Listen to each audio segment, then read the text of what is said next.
What's up, guys? New me, new haircut. So I wanted to talk to you guys about lung capacity. Can you increase it? Typical science and medicine would say no. I think they're absolutely wrong, and I'll tell you why.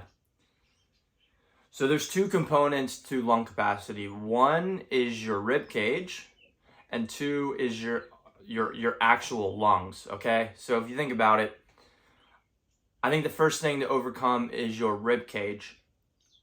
I don't think our lungs are made to be smaller than our rib capacity. What I mean by that is if I had a balloon, let's say this balloon represents the full capacity of my lungs, but there's a rib cage around it. I think on full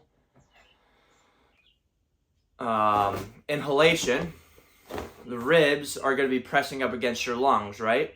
And we've clearly shown that there is a beneficial effect where if you pack, you not only increase your lung capacity, you also expand your ribs. So I think that you probably can always push your lung tissue capacity to be bigger and take in more air. And B, your ribs to a certain point can handle it.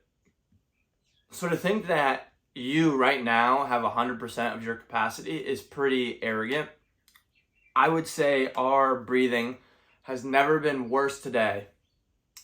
No, has never been worse than it has been today, okay? So we keep going further and further away from our true capacity.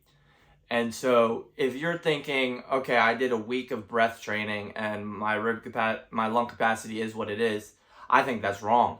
I think it's going to take a lot of time for you to train your muscles to put pressure on those tissues, and over time, it will probably reach its 100% potential. With that being said, I don't think you could probably go past your full potential. Epigenetics, right? You can use your environment to get the most out of your genetics and what you were made, but I don't think you can really go past that. So that's where science and medicine is right. You probably can't take your maximum perfect scenario lung capacity and make it 10%, 20% bigger. But I don't think anybody out here, even the best breath holders in the world, are at their true 100% capacity. I think it takes years of discipline and dedication to get there, to get close. So there's a lot of room, and it doesn't matter your age. Obviously, the younger you are, I'm 26, probably the easier it is because the costal cartilage doesn't start calcifying. It starts calcifying after age 30, and every year that goes by, it calcifies a little bit more. But that doesn't mean for anyone here who's watching this video who's 40, 50, 60, whatever, you could still reach a lot more potential than you currently have now, right? So it's not about thinking about the past, it's about focusing on the present, thinking what you can do now in order to improve it, and not worrying so much, well, I wish when I was 18, I would have really focused on expanding my lungs. That's just bad thinking. So yeah, you can expand your lung capacity, your potential, and, just think about your rib cage. When you take a breath in, your rib cage expands. How does it do that? It does that because it was made to expand. Your femur isn't really made to expand. You can't pull your femur and have it get longer. But your rib cage literally was designed to expand. So you can further squeak out a couple percentage points here and there with increased training and get closer to that absolute limit where your rib cage can't expand anymore, like a rubber band, right? Also, the two factors that are mainly involved with rib cage expansion are your intercostal muscles and your diaphragm.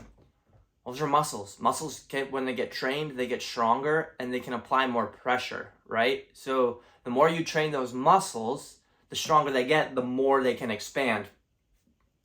And like I talked about in one of my previous videos, if these are your lungs, this is your lungs, let's say, you can expand those horizontally, right? And vertically, okay? So your diaphragm is involved with expanding your lungs. I mean, it's not exactly a good representation because your diaphragm is like a butterfly effect, so it goes down and out. But you can think about it, your diaphragm is largely responsible for pulling down, putting the vertical extension, and then your intercostal muscles are focused on outward expansion to a degree. Obviously, your diaphragm is involved with that a bit. So train those muscles, and I think just breath holding isn't the best way to train those muscles because there's not enough resistance. That's why I'm a big believer in respiratory training, and that's why I got a expanded lung, which I will be doing a review at some point. But this creates a lot of resistance. With resistance, my muscles have to work harder, and hopefully over time I'll see an increase in the strength of those muscles, which will lead to better expansion.